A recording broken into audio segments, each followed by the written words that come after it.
Indonesia bagi kemuliaan-Mu. Indonesia tanah air kita. Tanah air kita selama kita hidup di dalam dunia ini.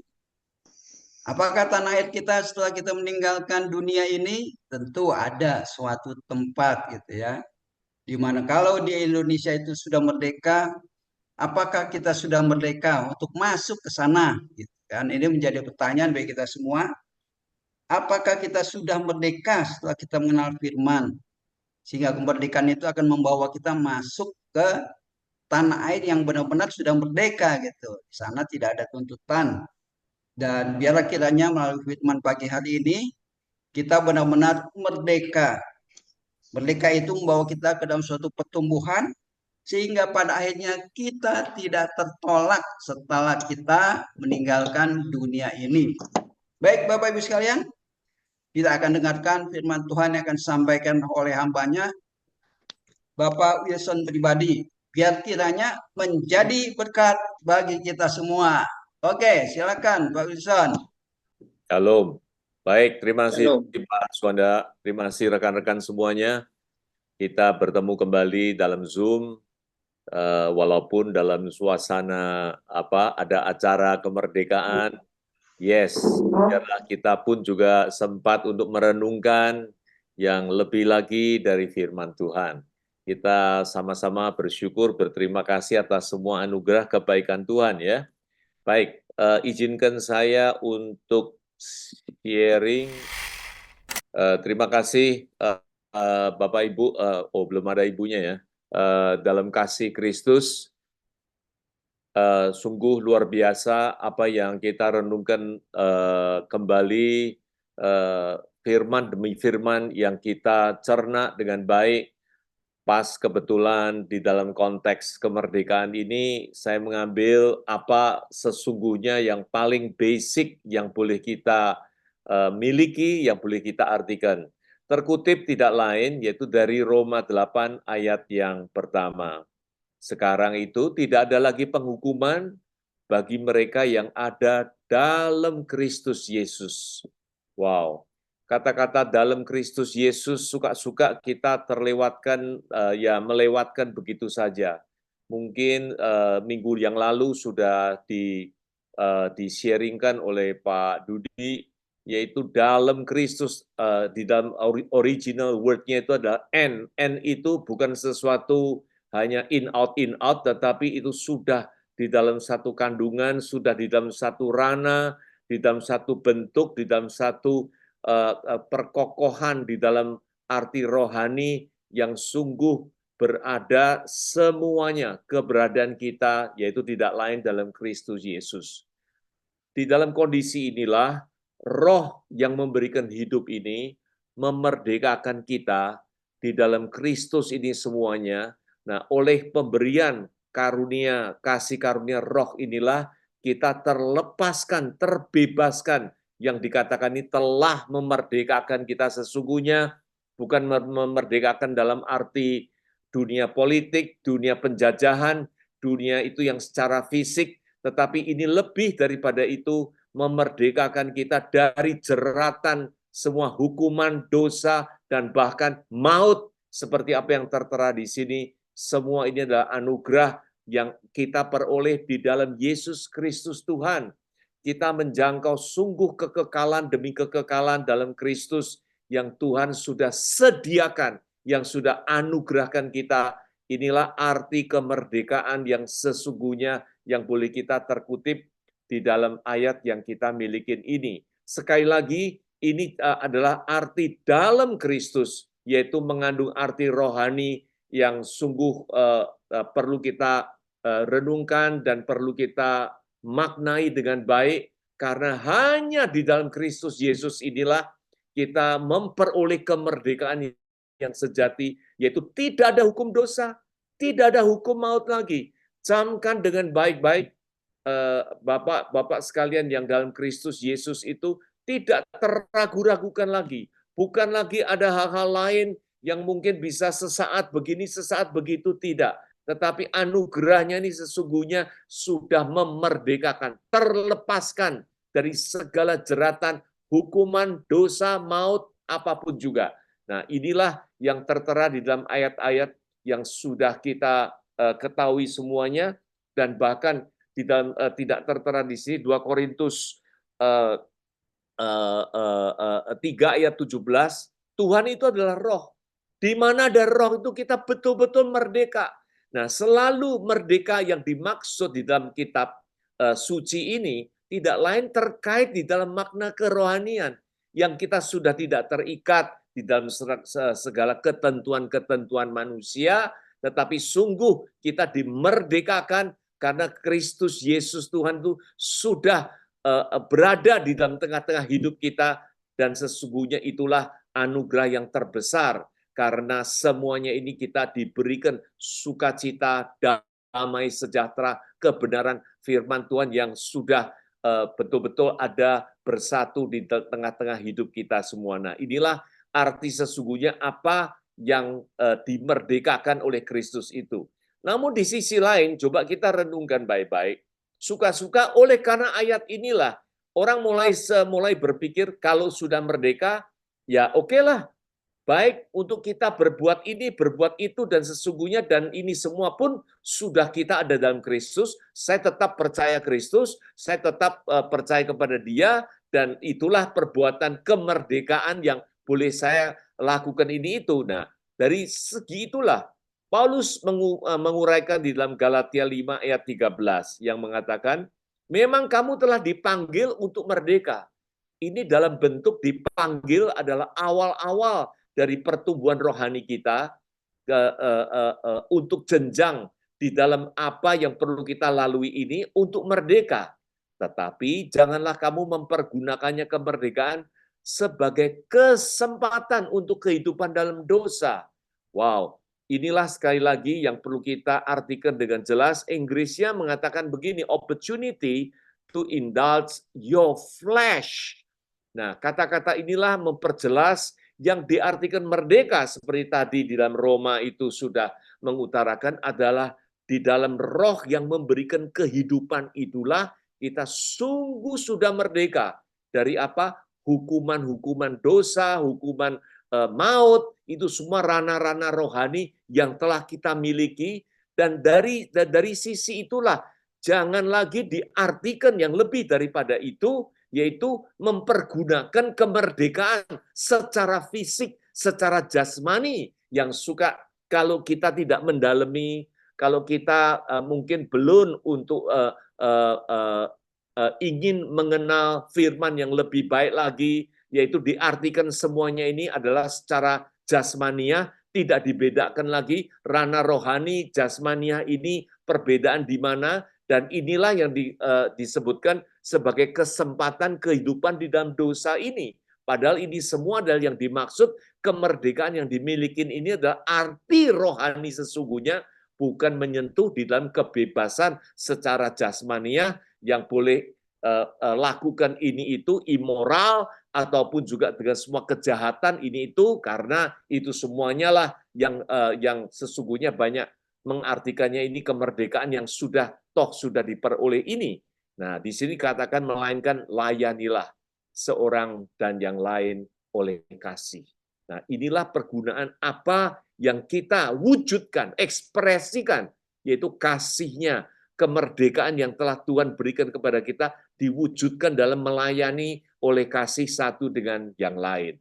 Nah, dari sini kita mulai tahu Bapak Ibu sekalian bahwa kita ini bersama Kristus, bersama Tuhan, di dalam merenungkan, tadi seperti yang Pak Suhoda katakan, pengenalan akan Kristus itulah kita memerlukan dengan jenjang-jenjang waktu kita yang ada. Tidak sekedar hanya kita mengenal nama, tidak sekedar hanya kita percaya nama, dan sesungguhnya seperti apa yang suka banyak orang dan rekan-rekan yang apa yang suka kita dalam lingkup di mana kita berada, yang penting kita percaya, mengutip Roma 10 misalkan yang mengatakan mulut mengaku dan hati percaya kita diselamatkan. Inilah yang paling penting.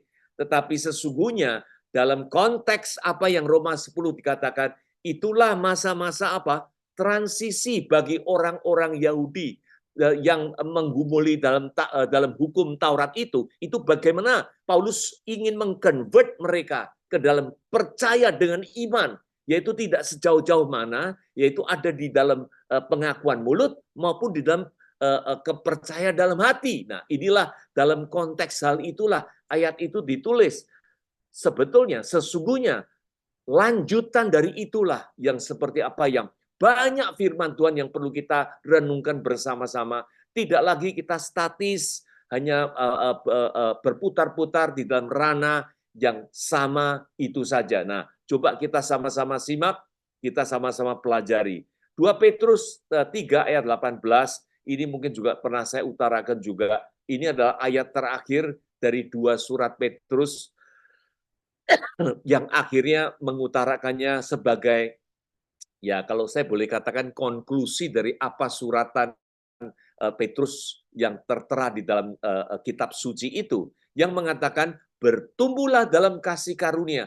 Kita diajak, kita ingin, dan memang ini satu kewajiban untuk kita bertumbuh di dalam apa? Di dalam dasar kasih karunia, di dalam dasar semuanya itu anugerah, di dalam dasar semuanya itu pemberian Allah kepada kita semua inilah. Dan berdasarkan inilah kita mendalami pengenalan kita akan Tuhan kita, Juru Selamat kita, yaitu Yesus Kristus Tuhan. Jadi arah kita jelas, pertumbuhan kita ini bukan sekedar di mana kebaikan Tuhan yang berhubungan dengan kepentingan saya. Di mana kebaikan Tuhan itu yang berhubungan dengan yang saya inginkan. Bukan. At the first place, yang paling utama, kenalilah di dalam segala apapun. Yang penting itu adalah pengenalan dengan tertuju, focusing only to Him, Christ our Lord. Nah, inilah yang menjadi himbauan semuanya ini, supaya kita tahu bahwa jenjang pertumbuhan kita yang Tuhan inginkan seturut dengan apa yang tertulis ini, biar kita bertumbuh makin berkenan di hadapannya Dia. Nah, untuk itu kita pun lebih lanjut tahu apa yang suratan dari Ibrani ini yang sudah tertera, yaitu dari sudut waktu. Ini pun ayat yang pernah saya sharingkan. Kita jangan bergerak atau berkecimpung yang memerlukan dalam arti susu, yaitu tidak memahami tentang kebenaran, yaitu satu berita, satu sharing yang mungkin enak didengar, yang mungkin karena berkaitan dengan kebaikan Tuhan, untuk kepentingan saya, untuk kemauan saya, untuk saya punya angan-angan dan sebagainya.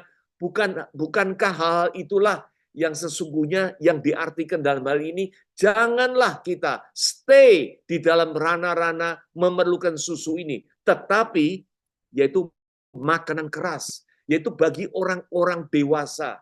Kita ini dari sudut waktu seperti yang diutarakan itu mungkin sudah sekian tahun, belasan tahun, bahkan puluhan tahun, itulah yang sudah kita lewati. Marilah pergunakan dengan baik pertumbuhan tadi yang dikatakan itu atas pengenalan Kristus ini. Yang kita memerlukan sekarang ini adalah makanan keras, yaitu yang orang-orang dewasa, tidak lain yang diartikan spiritual sense in Christ, yaitu kita memahami Kristus bukan lagi secara jasmania, tetapi secara rohania. Inilah yang dituntun, yang dibimbing, yang didorong oleh firman untuk kita bertumbuh bersama.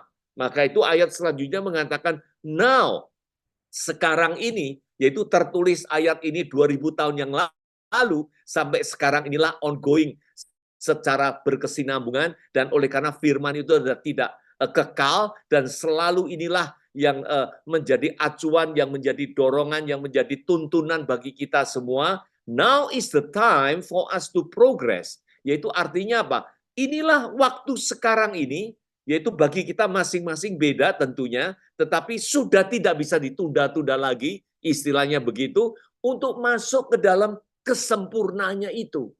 Nah, inilah yang diminta, yang diinginkan supaya dibimbing kita ini semua masuk ke dalam ranah rohania yang dewasa, makanan keras, yaitu memahami Kristus secara rohania, bukan lagi secara jasmania. Karena the ultimate goal, keselamatan kita pun di dalam ranah rohania.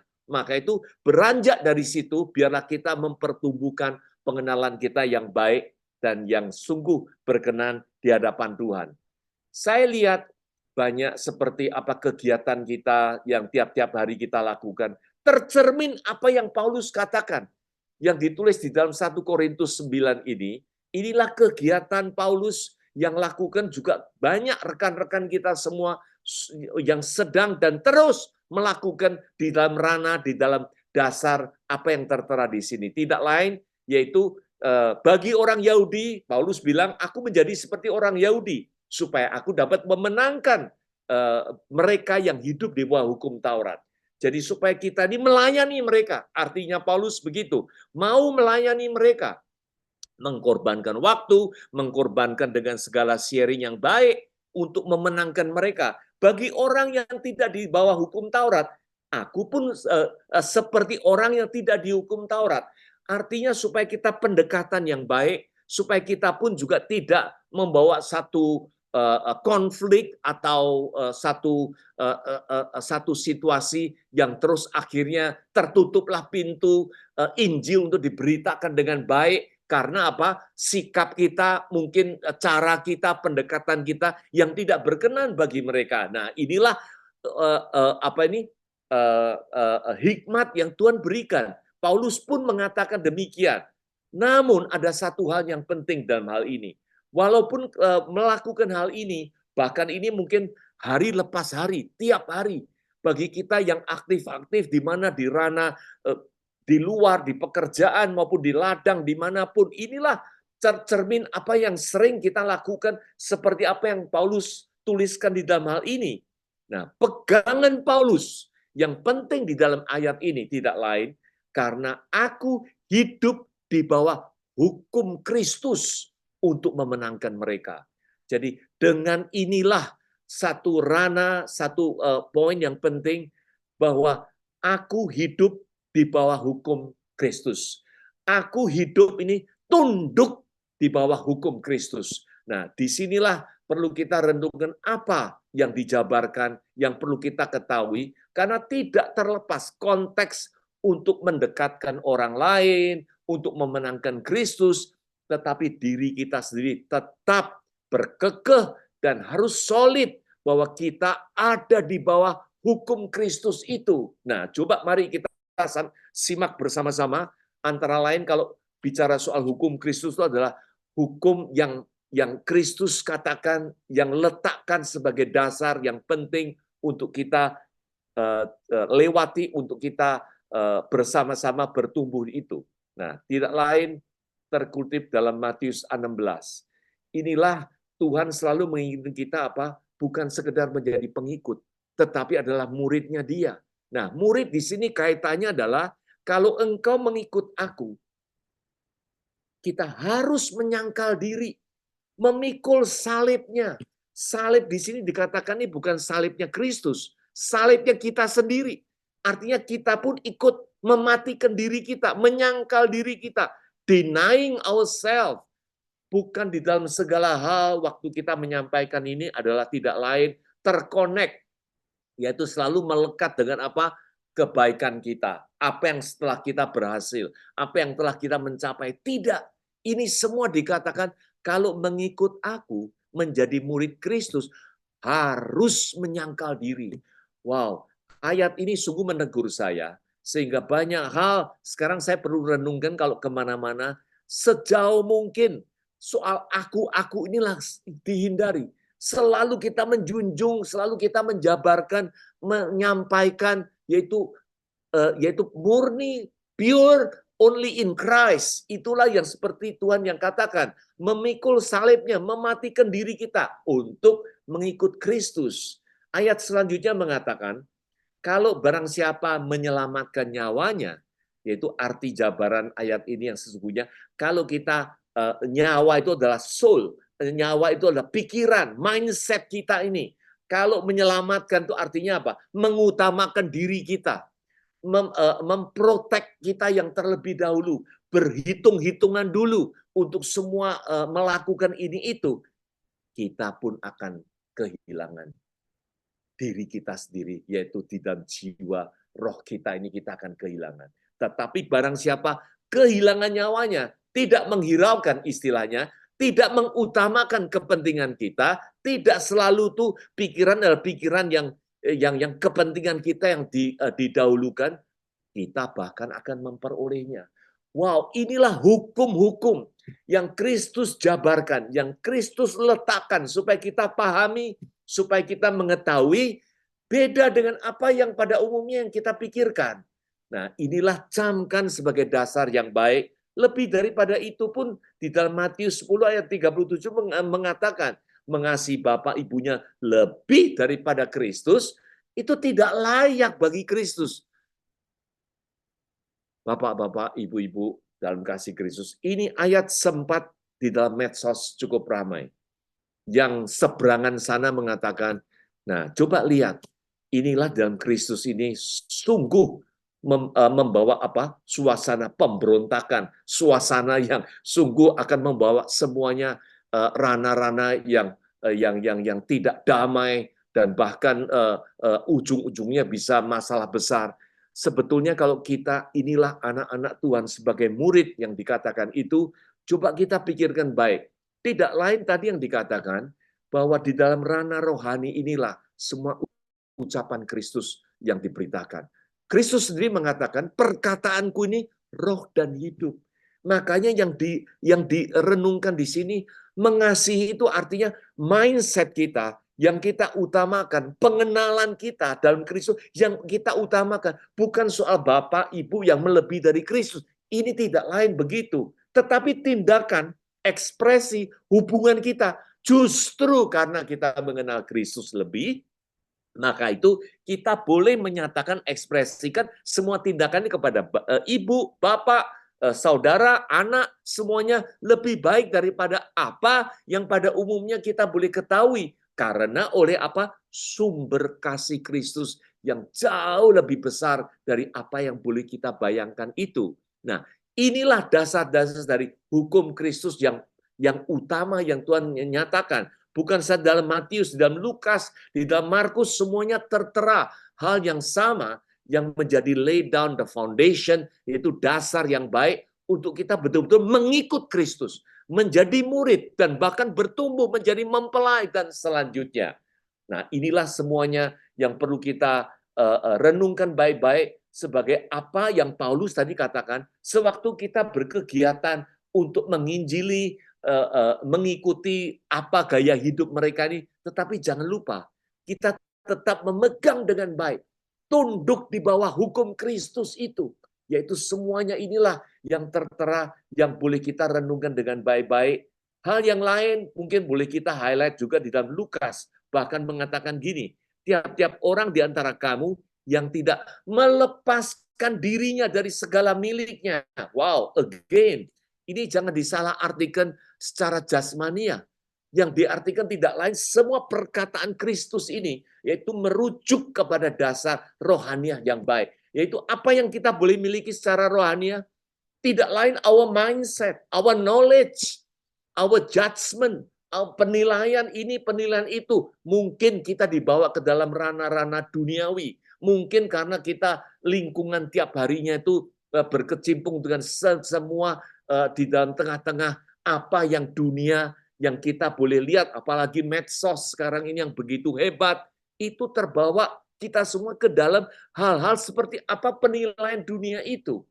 Roma 12 mengatakan, perbaruilah kita punya akal budi, jangan menuruti apa yang dunia katakan. Nah, inilah hal-hal yang sungguh yang Tuhan Yesus inginkan supaya kita menjadi murid yang baik, yaitu melepaskan dari segalanya, mengisi dengan renewing our mind, mengisi sesuatu yang baru di dalam Kristus ini. Nah, inilah menjadi hal-hal di dalam tengah-tengah ranah hidup kita sesungguhnya yang kita perlu lalui bersama supaya kita tidak seperti apa yang akhirnya nanti Paulus akan katakan itu. Kenapa Tuhan Yesus katakan dengan demikian? Itu bukankah semua di dalam kasih karunia yang sudah kita miliki, yang sudah kita peroleh? Suka-suka begini, kita memperoleh kasih karunia yang begitu luar biasa, yang for free, bukan kebaikan kita. Semua orang pun memilikinya. yaitu apa? Lepas dari dosa, tidak ada hukuman ini itu. But on the other side of the coin, nah inilah hal-hal yang perlu kita renungkan dengan baik. Setelah kita memiliki semuanya ini, that is what hukum Kristus seperti apa yang sebagian dari itu yang boleh kita ceritakan seperti tadi, di dalam ranah rohaniah inilah kita sebagai murid ini, kita sudah sudah tidak di dalam hukuman, kita sudah ikut di dalam kebangkitannya, kita sudah ikut di dalam kekekalannya yang sudah Tuhan siapkan. Semuanya inilah hukum di dalam Kristus ini yang perlu kita maknai dengan baik, pegang dengan baik. Dan di sini oleh karena Tuhan mengajak kita ke ranah lain, tidak lain atas dasar apa? Allah itu yang benar. Tetapi semua manusia itu pembohong. Nah, inilah dari titik tolak ini yang perlu kita sadari. Kita manusia dikatakan dalam Roma 3, tidak ada yang baik, semua pembohong, semua menyeleweng, tidak ada yang cari Tuhan. Kalau kita mau sikapi dengan Roma 3 ini ayat 9 dan seterusnya sampai 18, itu semua kondisi-kondisi manusia gagal demi kegagalan yang telah dialami. Maka itu jangan heran, jangan lagi kita terbawa-bawa dengan apa yang kita ingin tonjolkan, yang kita ingin misalkan mengambil perhatian, yang kita ingin menunjukkan kebaikan kita, kesuksesan kita, atau apapun juga. Karena semua manusia ini bertitik tolak dari semuanya yang memang kegagalan demi kegagalan yang sudah dialami. Dari situlah kita mulai tahu, seperti Yesaya mengatakan, rancanganku bukanlah rancanganmu. Memang pemikiran Tuhan itu jauh ke depan, sudah dirancang dengan baik, jalanmu pun bukan jalanku. Jadi firman Tuhan mengatakan apa? Tingginya langit dari bumi ini, itulah mencerminkan tingginya jalanku dari jalanmu, rancanganku dari rancanganmu. Wow, dari situlah kita ingin bertumbuh. Kita ingin sama-sama untuk membawa pemikiran Kristus ini, di mana hukum Kristus inilah yang membuat kita supaya kita betul-betul mengalami sesuatu pembaruan.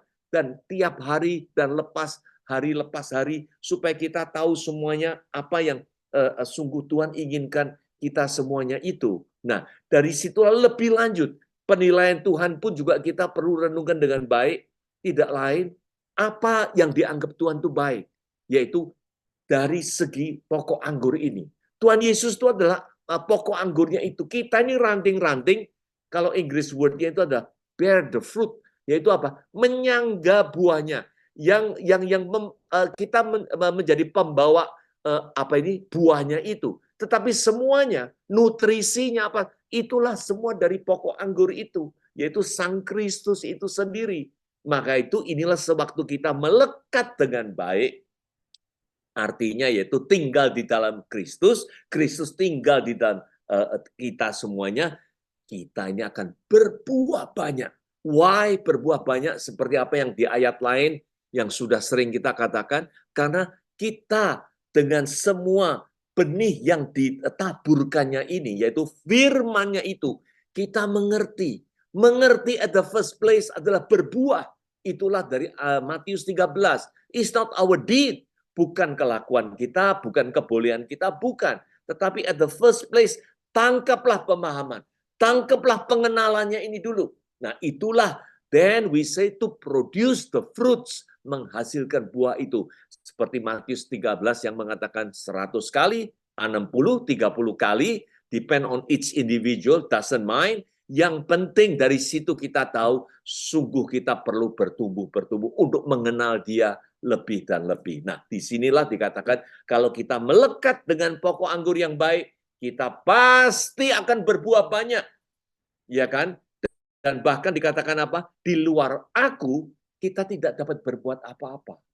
Jangan secara penilaian apa yang pada umumnya sebagai ukuran, tetapi ukuran Tuhan sudah jelas, yaitu buah inilah yang dimaksud oleh Tuhan sebagai ukurannya, dan di luar dari Kristus, kita sungguh adalah a big zero. Tidak ada apa-apanya lagi. Nah, semuanya ukurannya itu adalah di dalam Kristus. It's so strict.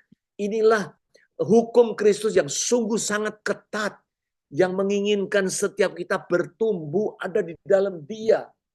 Wow, beranjak dari situlah teman-teman, bapak-bapak yang ada dalam Kristus, seperti apa yang dijabarkan oleh Paulus lebih lanjut dalam Efesus. Maka itu kita ini harus bertumbuh bukan lagi sebagai anak-anak yang suka-suka diombang-ambingkan dengan rupa-rupa pengajaran, bahkan permainan palsu manusia, diiming-imingin sesuatu yang baik secara manusia, secara jasmani, secara duniawi. Bukan hal begitu yang diinginkannya. Di dalam semua kelicikannya ini dan akhirnya ini menyesatkan pemikiran kita, pemahaman kita, bahkan dasar iman kita ini. Tetapi di sini dikatakan teguh berpegang kepada kebenaran. Di dalam apa? Kasih kita ini, di dalam hubungan kasih kita dengan Kristus ini bertumbuh. Supaya kita bertumbuh mengarah kemana? Jelas sekali apa yang tertulis di sini. Segala hal ke arah Dia. Jadi inilah perubahan yang saya sendiri alami. Kalau dulu saya sering mencari ayat, mencari ini itu, apa yang berkenan dengan diri saya. Tidak, sekarang adalah hal-hal mengarah semuanya ini kepada hal Kristus untuk mengenal Dia lebih. Dia ini luar biasa. Dia ini sudah menyediakan semuanya ini. Dia menginginkan kita betul-betul bertumbuh di dalam Dia yang sesuai dengan apa yang Dia kehendaki itu. Karena Dia ini adalah kepala. Kalau kita sudah bicara Dia ini adalah kepala, kita ini pasti adalah tubuhnya. Kita tubuhnya dengan kepala. Dari sini pun juga kita bisa mengerti bahwa kepala dan tubuh sudah menjadi satu. Sudah terkonek dengan semuanya ini. Sudah ada di tengah-tengah hidup kita. Dialah sebagai kepala, kita sebagai tubuhnya. Tidak lagi kita menanti, menunggu kapan mau ini. Tidak. Ini semua sudah terlaksana dan sudah finish yang Tuhan sudah uraikan dan Tuhan sudah janjikan dan sudah tergenapi semuanya ini. Maka itu arah demi arah kita diarahkan supaya ke pertumbuhan rohani kita ini makin mantap, makin Tuhan inginkan supaya kita benar-benar di dalam ranah yang sungguh Tuhan sudah berikan kepada hidup di tengah-tengah kita semua ini. Mari Bapak Ibu sekalian semuanya supaya Paulus ini sungguh luar biasa mengajak kita ke dalam segala hal, mengatakan segala sesuatu aku menganggap rugi. Ini ayat semua Bapak pasti sudah tahu semuanya. Karena apa? Pengenalan inilah yang membawa keuntungan. Pengenalan Kristus Yesus. Yang lainnya aku anggap adalah kerugian. Inilah apa yang Paulus katakan. Lebih mulia daripada semuanya itu. Maka itu dialah yang telah melepaskan semuanya itu. Dan semuanya ini hal-hal yang dulunya ada itu sebagai sampah bahkan supaya aku memperoleh Kristus.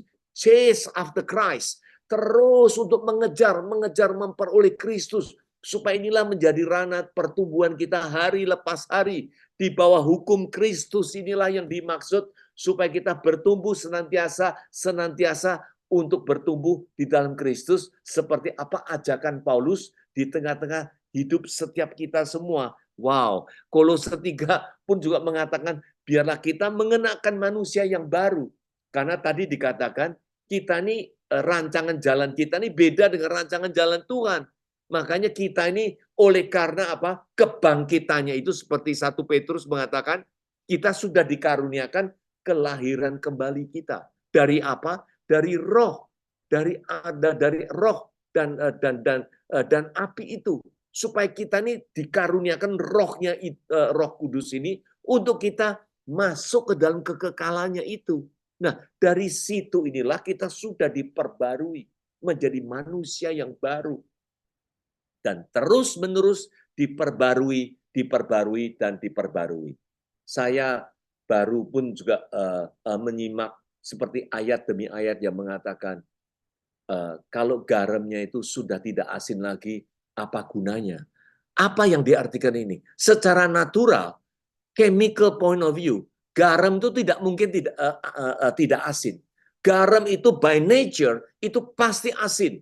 Nah, apa yang diutarakan oleh firman Kristus tidak lain mengartikan kalau kita sudah tidak di dalam Kristus lagi, yang original source of salt-nya itu adalah Kristus, ya tentunya kita sudah nggak asing lagi. Nah, inilah maksud-maksud ranah rohani yang perlu kita tangkap dengan baik. Supaya kita tahu begitu Tuhan tuh menginginkannya. Ayat demi ayat selalu merujuk kepada dirinya sendiri. Karena manusia sudah gagal. Karena manusia sudah bukan apa yang bisa melaksanakan hal-hal seperti apa rancangan Tuhan itu. Nah, itulah makanya di sini dikatakan supaya kita terus diperbarui, memperoleh pengetahuan yang benar menurut gambar Khaliknya, menurut gambar Sang Pencipta itu. Nah, dari situlah supaya kita terus memperoleh pemaparan pengenalan akan Kristus yang benar di tengah-tengah hidup kita. Nah, meneruskan dari apa sebagian dari hukum Kristus yang boleh kita uraikan pada pagi hari ini, lebih daripada itu, 1 Korintus 9 itu lebih lanjut setelah Paulus mengatakan, aku melayani semua orang, sama, tidak membedakan ini, itu, dan lain-lainnya.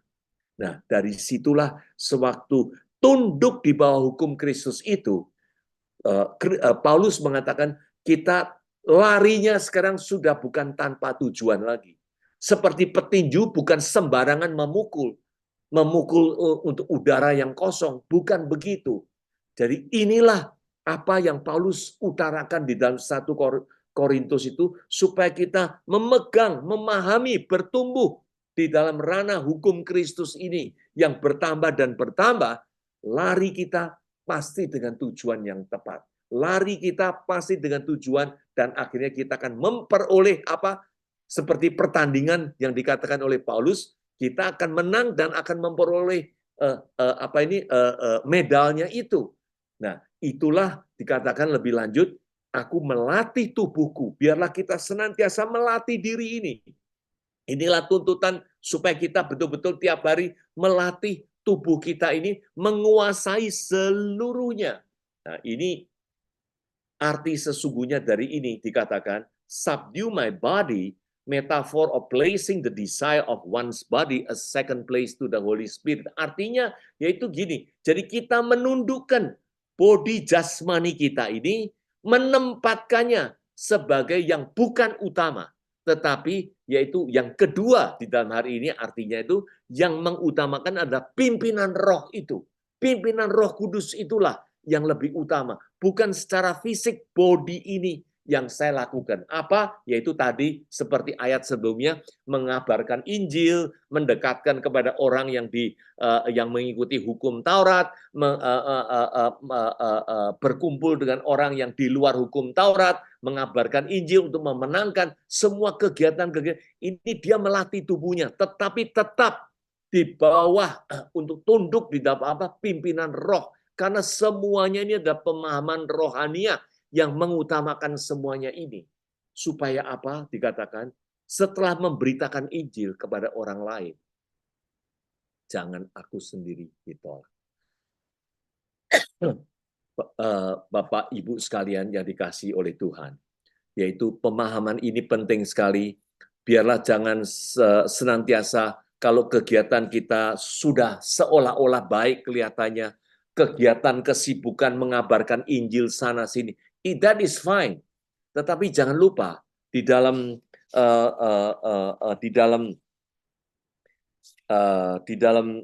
Korintus 3 ayat 6 sampai 7 pun juga mengatakan ini. Kalau Paulus itu yang menyirami,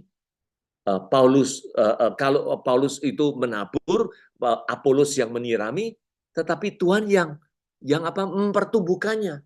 Jadi jangan orang memegahkan apapun, yang penting itu yang mempertumbuhkan. Itulah ayat yang disebutkan itu. Jadi semuanya kembali kemuliaan, kebolehan, pimpinan Tuhan itu yang paling utama di dalam setiap kegiatan kita ini, termasuk memberitakan Injil ini. Bahkan Galatia 1 mengatakan, jangan lupa mengabarkan Injil itu hanya Injil Kristus, bukan Injil manusia. Bukan Injil yang suka, baik, dan enak didengar oleh manusia.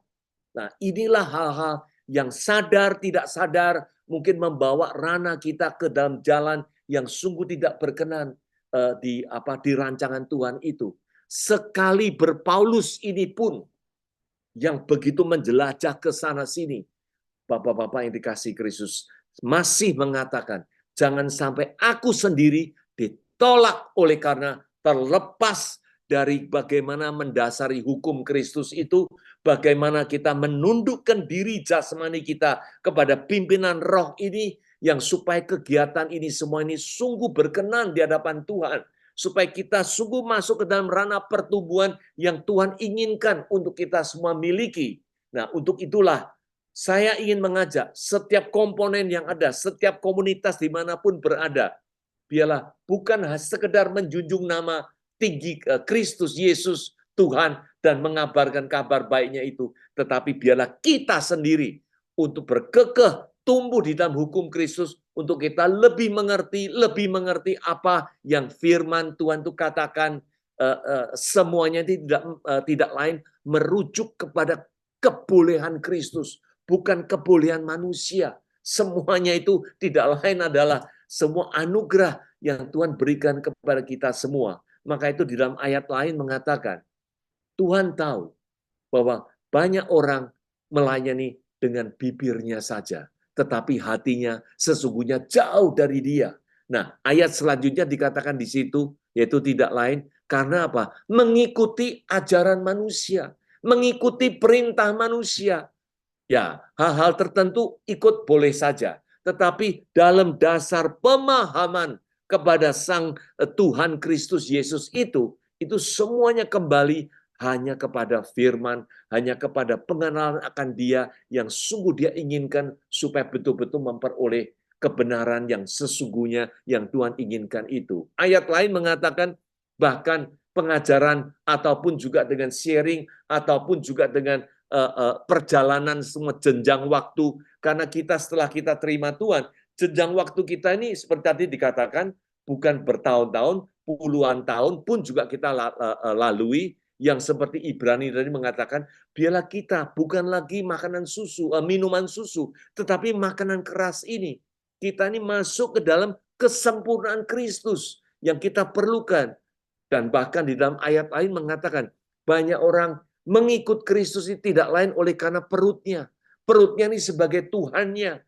Nah, inilah semua berkepentingan-kepentingan yang terselubung di dalam semua pemahaman kita ini. Untuk itulah supaya kita betul-betul memahami apa yang Kristus inginkan, tidak lain hanya merujuk semuanya kepada Dia saja.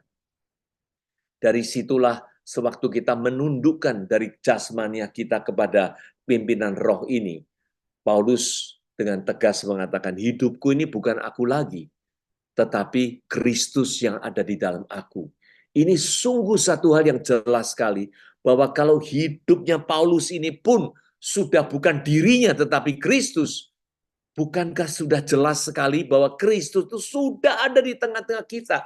Kristus sudah accomplish semuanya di tengah-tengah hidup kita. Bukan lagi kita menanti, menunggu ini tuh masih ada second chapter atau next following chapter. No. Everything is done, everything is is perfect in Christ. Yang karena itulah Paulus sampai mengatakan, hidupku ini bukan aku lagi. Kristus sudah ada di dalam hidup itu. Nah, hidup inilah oleh iman di dalam anak Allah, yaitu Yesus Kristus Sang Tuhan yang roh itu, yang mengasihi aku dan menyerahkan dirinya untuk aku. Jadi dialah yang telah memberikan semuanya ini kepada kita semuanya, supaya kita tahu, kita pahami dengan baik. Dan ini tidak main-main. Karena yang tadi dikatakan ditolak ini, di dalam kata-kata aslinya tidak lain adalah adikimos. Adakimos itu sungguh menandakan bahwa kita sungguh perlu di dalam pertumbuhan kita ini masuk ke dalam ranah yang Tuhan inginkan untuk bertumbuh dalam pengenalan akan Dia yang lebih dan lebih. Ayat terakhir yang sering kita ketemukan dan sering kita sharingkan, ini pun juga menjadi satu rujukan yang penting sekali, menjadi ujian kita. Apakah kita tetap tegak? Selidikilah bahwa Kristus ada di diri kamu.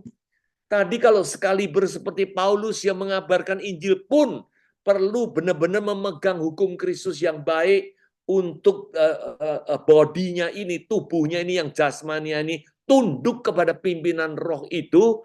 Nah, itulah yang menandakan bahwa betul-betul bahwa kita ini mengetahui di dalam iman kita dalam Kristus, Kristus itu sudah ada di dalam diri setiap orang percaya, tidak terkecuali. Dan kalau tidak demikian, kita sungguh tidak tahan uji. Namun sesungguhnya, arti sesungguhnya yaitu disqualified.